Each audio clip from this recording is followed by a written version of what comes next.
कोई एक सर्टिफिकेट लेकर आई थी। आरती ने अपने उपलब्धि के बारे में अपनी मम्मी को कुछ बोलने वाली ही थी कि उसी बीच आरती की मम्मी ने उसको खरी खोटी सुनाना शुरू कर दिया। उसकी मम्मी ने आरती को इतना खरी खोटी सुनाई कि आरती सपना में सोच भी नहीं सकती थी। मम्मी आज उसे इतना भला बुरा बोल सकती है। इससे पहले आरती की मम्मी ने आरती को इस तरह के शब्द कभी भी नहीं कहे थे।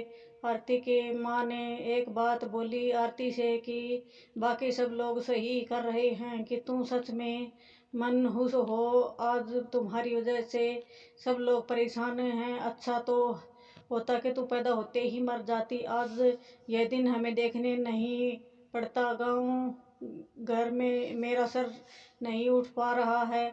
आरती इस वक्त को वाक्य को सुनकर अवाक रह गई।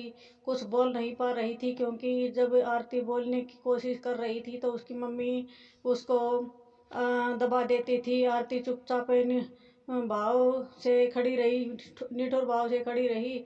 आरती की आंख से आंसू बह रहे थे। आरती बिल्कुल व्याकुल हालत में खड़ी थी, वह कुछ बोल नहीं पा रही थी। आरती अपने माँ से एक ही सवाल कर रही थी कि माँ, क्या मैं आपकी बदनसीब हूँ? मारना चाहती हूँ? क्या मैं मर जाऊं? और मैं इतनी बुरी हूँ, आप मुझे मारना चाहते हैं? ऐसा क्या गलती कर दी कि आरती के द्वारा बोले गए एक भी असर उसकी मम्मी पर नहीं हो रहा था। आरती की मम्मी काम कर रही थी और गुस्से से आरती के ऊपर अनेकों बातें का प्रहार कर रही थी। आरती निठुर भाव से अपनी मम्मी की बातें देख रही थी और सुन भी रही थी। आंख से आंसू बह रहे थे लेकिन आरती चुपचाप खड़ी रही। आरती एक ही सवाल कर रही थी कि माँ, क्या मैं तुम्हें मारना चाहती हूँ? मुझे मैं गुस्सा मम्मी से भी बोल दूँ? हाँ। आरती बिना एक पल बिताए सीधा अपने कमरे में जाकर दरवाज़ा बंद कर लेती है और 2 मिनट के बाद में मम्मी को का गुस्सा शांत हुआ। तब आरती के मम्मी को अपना गलती का एहसास हुआ और उसे मम्मी आरती के रूम में गई और दरवाज़ा खोलने के बाद आरती अपने रूम में के अंदर से बंद कर लिया था। आरती ने माँ जब देखी तो आरती की दरवाज़ा बंद कर लिया। उसकी माँ ने देखा कि कोई गलत कदम न उठा ले, इसलिए आरती ने मम्मी को अपने पापा के पास तुरंत कॉल की और घर आने के लिए कहा। दोनों ने दरवाज़ा खोलने के लिए काफ़ी कोशिश की। आरती ने दरवाज़ा नहीं खोला। कुछ समय बीते ही थे कि आरती के पापा ने को अब एहसास हो गया था कि आरती कुछ गलत कर ली है। आरती के पापा ने तुरंत दरवाज़ा तोड़ दिया। आरती के मम्मी पापा ने अंदर का सीन देखकर वह अवाक रह गई। आरती दुपट्टे का फंदा बनाकर पंखे से लटकी हुई थी। अभी ज़्यादा वक्त नहीं हुआ था कि वह बेहोश हुई थी। माँ और पापा तुरंत उठकर पंखा से अलग किए और दुपट्टे को निकाला, बेड पर आरती के लेटाए और इस परिस्थिति को देखते हुए तुरंत डॉक्टर को कॉल किया। माँ ने की नज़र उसकी लाडली बेटी आरती के मुट्ठी बंधे हाथ पर पड़ जाता है। हाथ में एक चिट्ठी रहता है और टेबल पर पड़ी 5 लाख का चेक मिलता है जिसे 5 स्टार रूम होटल शेफ की नौकरी करने के इंटरव्यू लेटर था। इन्फॉर्मेशन लेटर की चिट्ठी थी।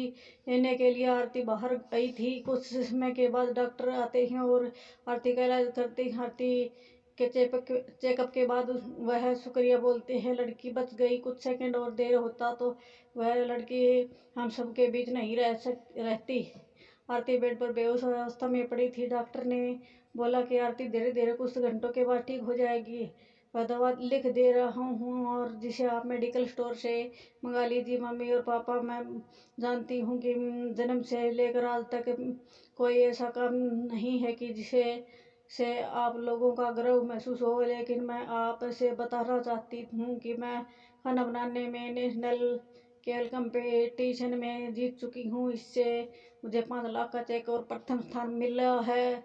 मेरे द्वारा बनाया गया खाना ऑर्गेनाइजेशन को इतना पसंद आया कि वह मुझे एक बहुत बड़े होटल के बतौर मास्टर शेफ की नौकरी के लिए कॉन्फर्मेशन लेटर भी दे दिया था। दूसरी पूरी दुनिया मुझे मेरे खिलाफ हो, मुझे इस बात की कोई फर्क नहीं पड़ता और नहीं पापा की कड़वी बातों मुझे रुलाते हैं। मैं माँ पापा से हर वक्त प्यार करती हूँ और मम्मी को दिल से चाहती थी। मैं चाहती थी कि मम्मी और पापा केवल बाहर से ही सकते दिखते हैं, लेकिन मम्मी अंदर से मुझे बहुत प्यार करते हैं। ये मम्मी और पापा मुझे प्यार नहीं करते तो मेरे लिए इतना कहे हुए कपड़ा, मिठाई, किताबें नहीं लेकर देते। माँ की ममता और प्यार को क्या बयां कर सकता है। माँ मेरी चाहत और दुनिया थी। पापा भी प्यार मुझे बहुत सताएगी। आज अब इस दुनिया को मैं अलविदा कहने जा रही हूँ। मेरी माँ, मेरे पापा इस दुनिया के सबसे खूबसूरत जानती हूँ। अपने लिए भगवान है कृपा प्रार्थना इस कि अगले जन्म में भी ऐसे औलाद मत दे, लेकिन मैं भी भगवान से प्रार्थना करती हूँ कि अगले जन्म में क्या 7 जन्मों तक मुझे आप जैसे मम्मी पापा मिले। आज यही प्रार्थना कर रही हूँ। मैं उस भगवान के पास जा रही हूँ जिसे आप लोग बहुत पहले हम हैं वहाँ पर भेजना चाहते हैं। चिट्ठी में बहुत सारे इमोशनल बातें लिखी हुई थी, जिसे पढ़कर आरती के मम्मी पापा के पांव तले जमीन खिसक गई। आरती के मम्मी पापा बहुत पछता रहे थे और उनके आंख से आंसू बह रहे थे। आरती बेड पर पड़ी हुई थी। उसकी माँ उसके सर पर हाथ फेर कर रो रही थी कि पिता को बर्दाश्त नहीं हो रहा था। वह भी आरती के लिए जोर जोर से चिल्ला कर रो रहा था।